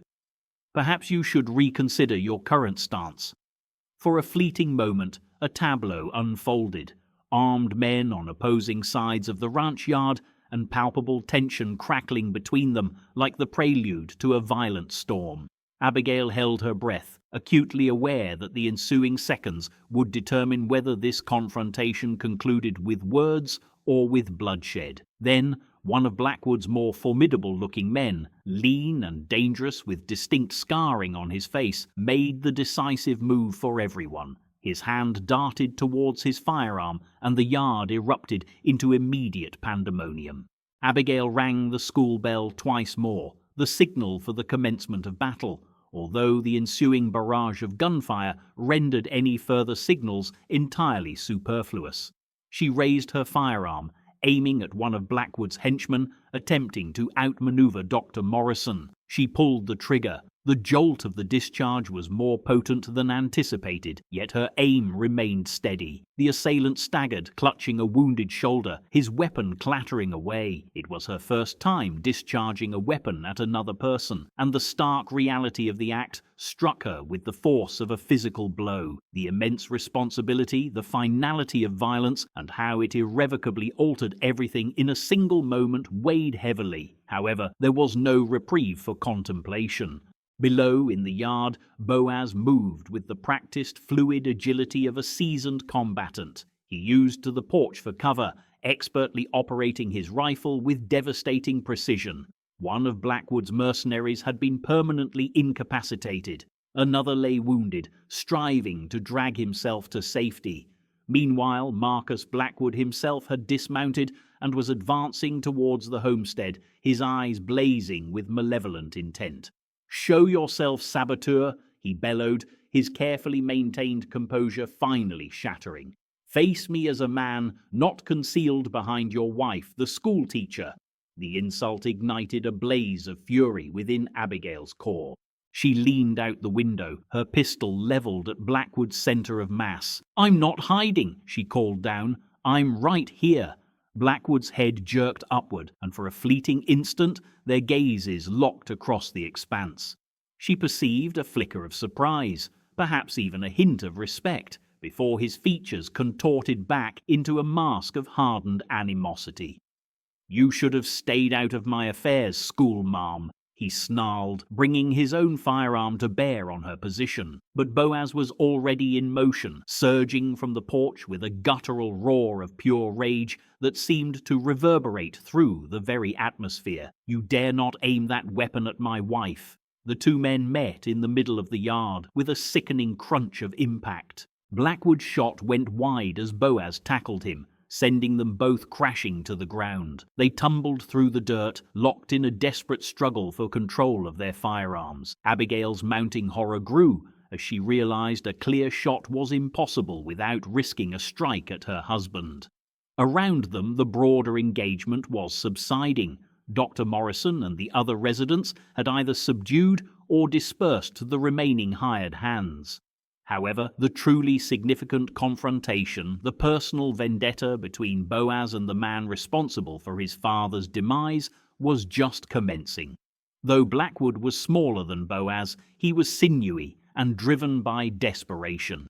Fighting with the savage cunning of a cornered creature, he managed to wrench free from Boaz's grasp and scramble backward, his weapon rising once more. "You should have perished with your father," he shrieked, his finger tightening on the trigger. The school bell remained in Abigail's left hand, its weight a solid, comforting presence.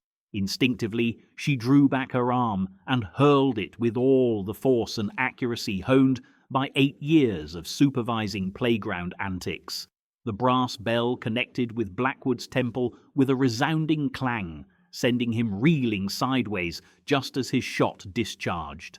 The projectile, intended for Boaz's heart, whizzed harmlessly through the air where he had stood moments before. Then Boaz was upon Blackwood again. This time there was no external intervention, no weapons to complicate matters, just two men settling a score that had festered for 2 decades. The ensuing struggle in the yard was brutal and decisive. Blackwood, disoriented by the impact of the school bell, could not contend with Boaz's combination of size, strength, and righteous fury. Within moments, he was pinned to the ground, Boaz's hands encircling his throat. 20 years of grief and fury finally found their target. "This is for my father," Boaz growled, his voice barely recognizable. "For every year you let me believe he died naturally. For every night I questioned if I could have saved him." Blackwood's face turned a dusky purple, his limbs kicking feebly as he fought for air. The onlookers observed in somber silence, understanding that this was retribution, not wanton killing. Yet Abigail perceived a chilling darkness in her husband's expression, a sign of a precipice about to be crossed, a choice that would forever mark him, however justified it might seem. The soldier within him, the part that had witnessed an abundance of brutality, was asserting control.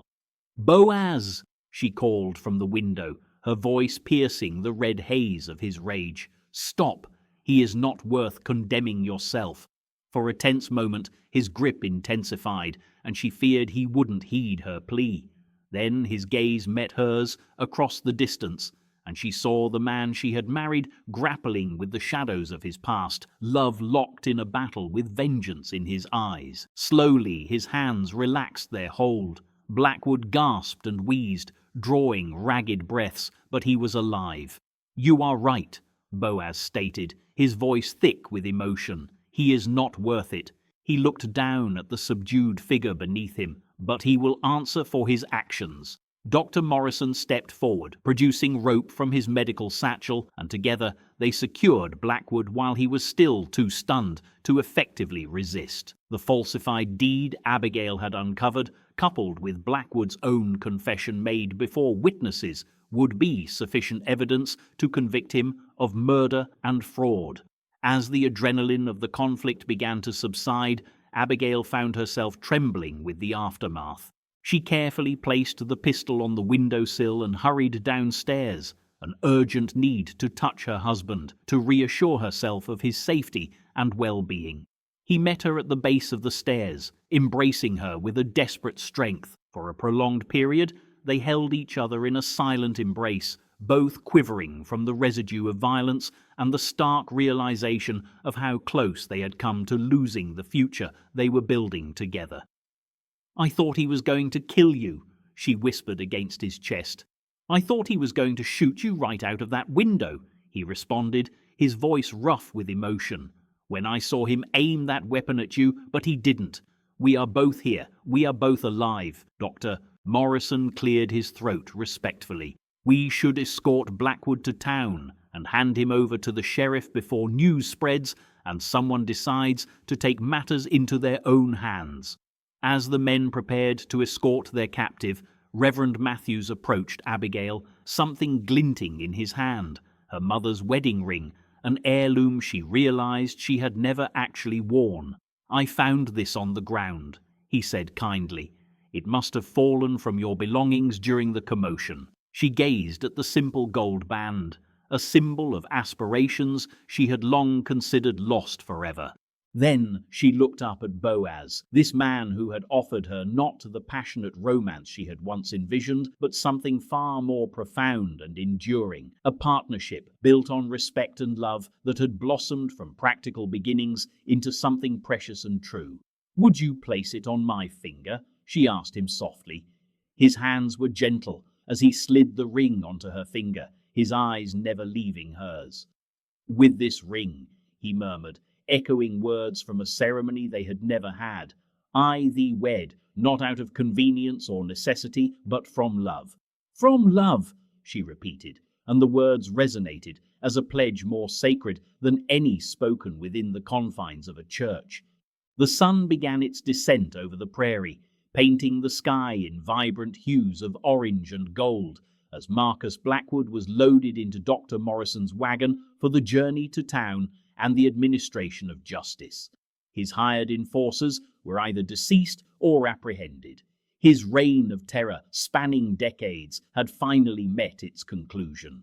"It is over," Boaz declared, his arm encircling Abigail's waist as they watched the wagon recede down the dusty road.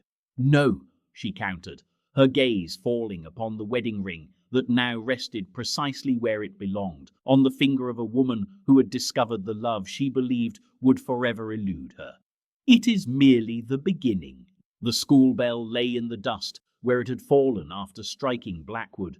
Its bronze surface bore a dent, yet it remained intact. Tomorrow she would return it to the schoolhouse, its rightful place where it would continue to summon children to their studies and the community to their assemblies. But tonight it had served a different purpose, not merely as a signaling device or a weapon, but as a symbol of the life she had forged independently and would now continue to build with the man she loved. A life that had commenced with practical necessity, but had blossomed into something neither of them had dared to anticipate when they had formalized their initial arrangement so many weeks prior. The prairie wind whispered through the tall grasses surrounding their home, carrying with it the promise of seasons yet to come, of children who would play in these very grounds, and of a love that had been tested by adversity and proven robust enough to endure a lifetime. 6 months following Marcus Blackwood's sentencing and execution, Abigail stood in the entryway of the nursery Boaz had constructed as an addition to their home, her hands resting upon the gentle curve of her abdomen. The baby's crib, fashioned from prairie oak by her husband's skilled hands, occupied a corner, its surface as smooth as silk and as steadfast as the love that had brought it into being. Spring had arrived early to Redfern Ridge, and through the nursery's windows she could observe the kitchen garden they had planted together, now teeming with burgeoning life. The carrots and beans flourished, the herbs released at their fragrant promise on every passing breeze, and the small apple trees, a surprise gift from Boaz, were laden with blossoms. Conversing with our little one already? Boaz inquired from behind her, his arms encircling her to place his hands atop hers on their unborn child. Telling him about his father, she replied, leaning back into his solid warmth. About the man who crafts cradles, cultivates gardens, and reads poetry by the fireside. Him. Boaz's voice held a tone of gentle amusement. You sound remarkably confident about that. A mother intuitively knows such things. She turned within his embrace, marveling, as she did daily, at how this formidable man could exhibit such tenderness, such meticulous care for the cherished aspects of his existence. Besides, she added, you desired strong sons to safeguard us through the winters. Remember? His expression softened, imbued with memory and wonder. I recall many things from that day. How incredibly anxious I was that you might say no.